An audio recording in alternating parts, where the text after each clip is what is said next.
Have you ever noticed when someone says something that you don't actually agree with, your brain flips the table and goes like, no, absolutely not. Let me explain.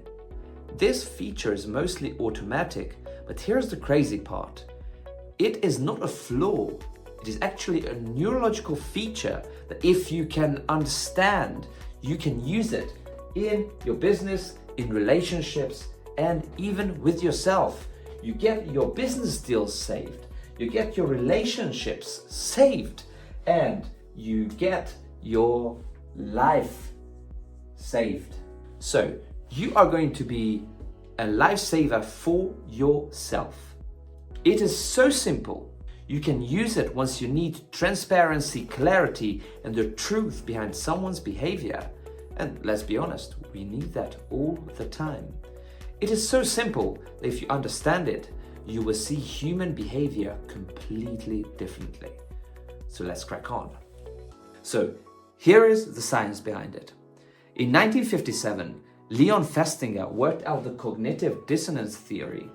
He says that when your beliefs are contradicted, your brain actually experiences tension and it must justify, explain, or correct in order to restore your inner harmony. That's why people argue even if no one asks them to. Then the second one is the backfire effect. Nyhan and Reifler worked it out in 2010.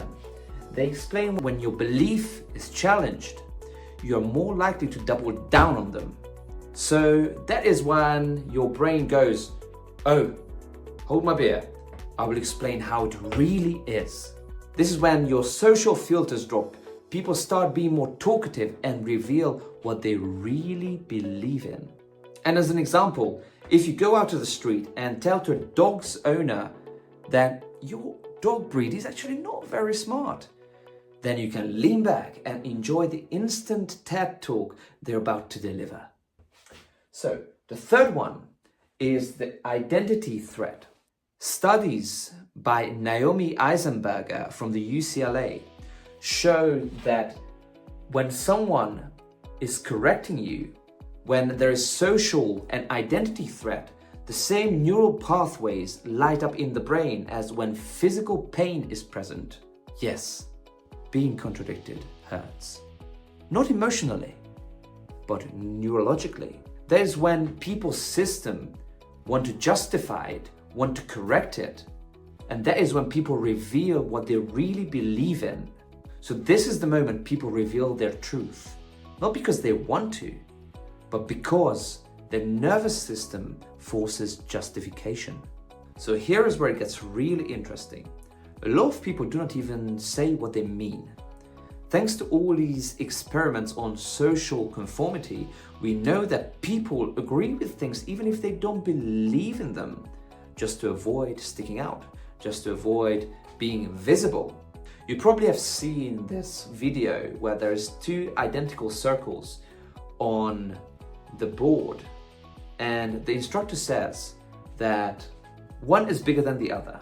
They're different colors, but you are choosing which one is the bigger.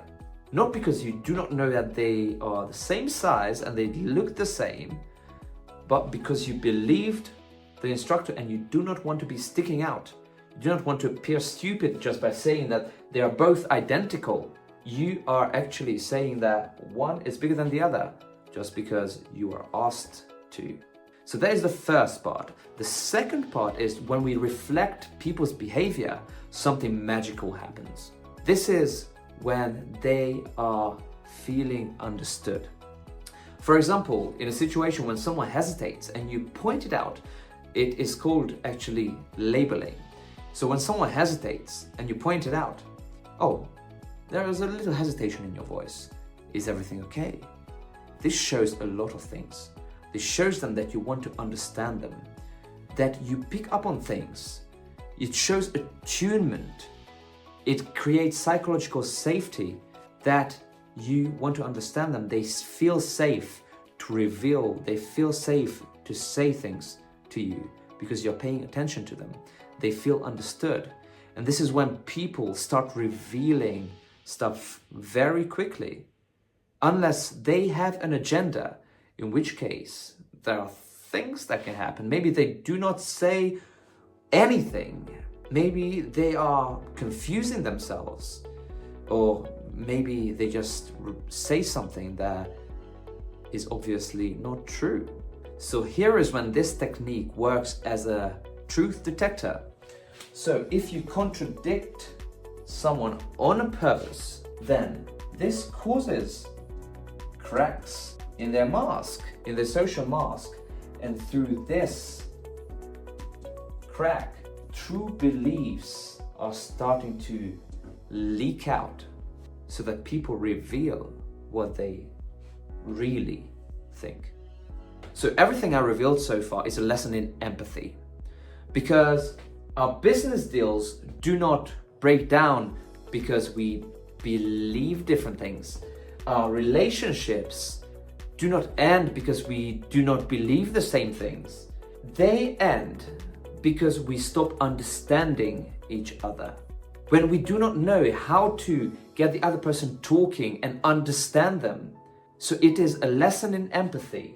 And through this technique, you are going to be saving your deals, your business deals, your relationships are going to be saved when you are smart enough to get the other person talking and reveal what they really think.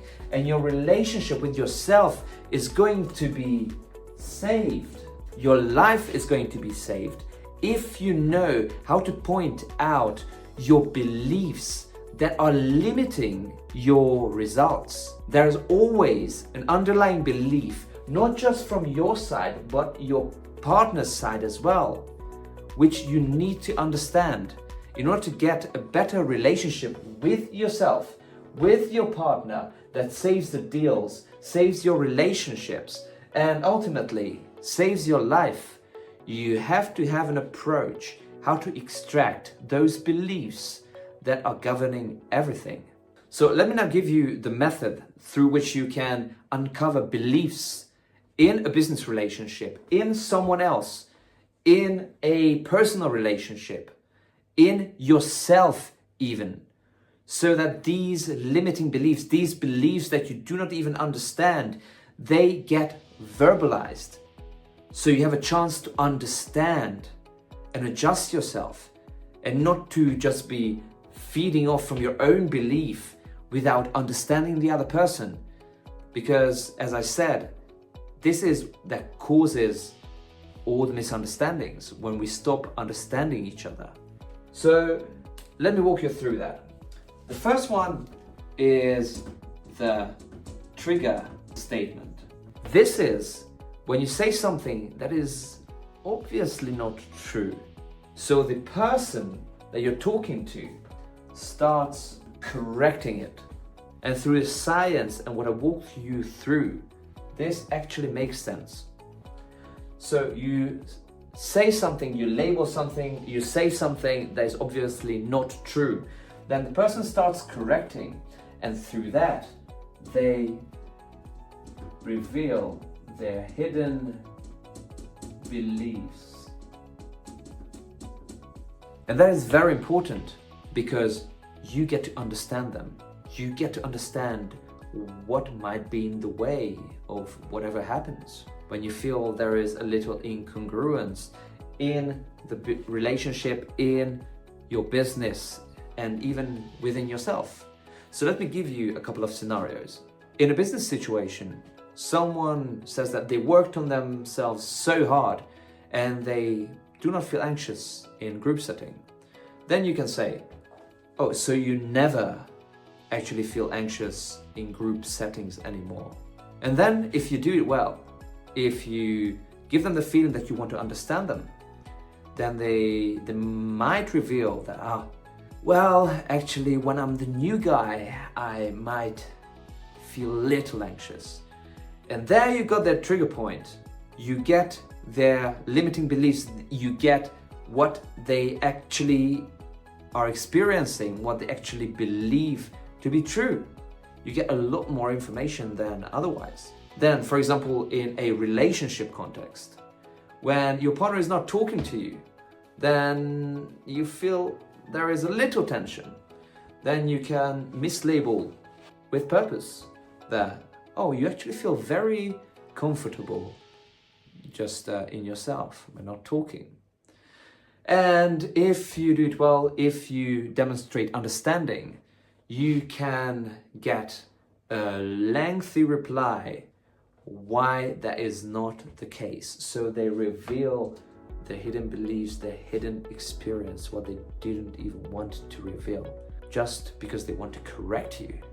And that is amazing. And you can also use it with yourself.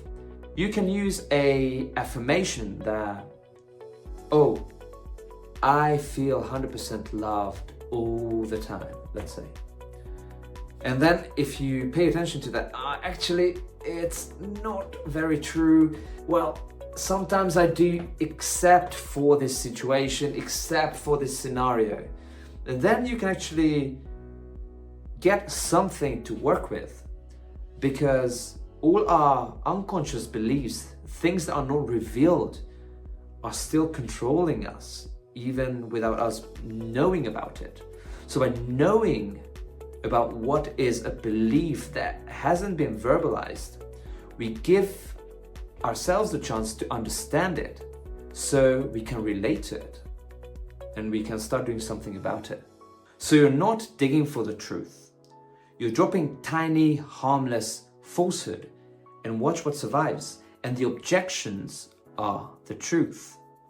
And you bypass defensiveness and surface level thinking. So if you want to know what someone really thinks below the surface, don't ask for it. Say something that they disagree with and listen. And try this with yourself.